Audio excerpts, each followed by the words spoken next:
Hello friends, welcome to knowledge word. આજે આપણે જોવાના છે 15 એપ્રિલ 2025ના one liner daily current affairs. તો શરૂઆત કરીએ આજના વિડીયોની. પ્રથમ પ્રશ્ન છે, તાજેતરમાં ભારત અને કયા દેશે તેમના રાજદ્વારી સંબંધોની 78મી વર્ષગાંઠની ઉજવણી કરી છે? તો હાલમાં જ ભારત અને રશિયા દ્વારા તેમના જે રાજદ્વારી સંબંધો છે તેની 78મી વર્ષગાંઠની ઉજવણી કરવામાં આવી છે. નેક્સ્ટ જોઈએ તો તાજેતરમાં કયો દેશ વિશ્વના સૌથી ગંભીર માનવતાવાદી સંકટનો સામનો કરી રહ્યો છે? તો હાલમાં સુદાન છે તે વિશ્વના સૌથી ગંભીર માનવતાવાદી સંકટનો સામનો કરી રહ્યો છે. ત્યાર પછી જોઈએ તો તાજેતરમાં IPL 2025માં 1000 બાઉન્ડ્રી ફટકારનાર ખેલાડી કોણ બન્યો છે? તો હાલમાં જ વિરાટ કોહલી છે તેમણે આ સિદ્ધિ હાંસલ કરી છે.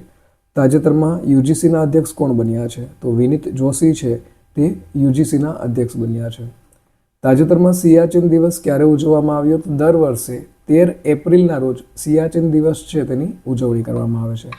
તાજેતરમાં કયા IITએ ઓઝોન પ્રદૂષણને કારણે ભારતના મુખ્ય ખાદ્ય પાકોમાં ઘટાડો થવાની આશંકા વ્યક્ત કરી છે? તો હાલમાં જ આ આશંકા છે તે IIT ખડગપુર દ્વારા વ્યક્ત કરવામાં આવી છે.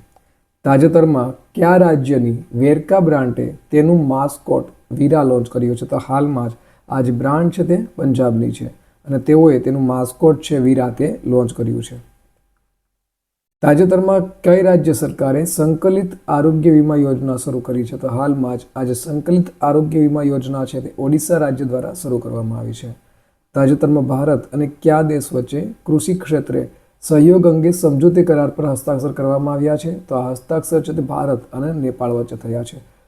તાજેતરમાં લિયો બિનહારકરનું 82 વર્ષની વયે અવસાન થયું છે. તો તેઓ કોણ હતા? તો તેઓ એક ફૂટબોલના કોચ હતા.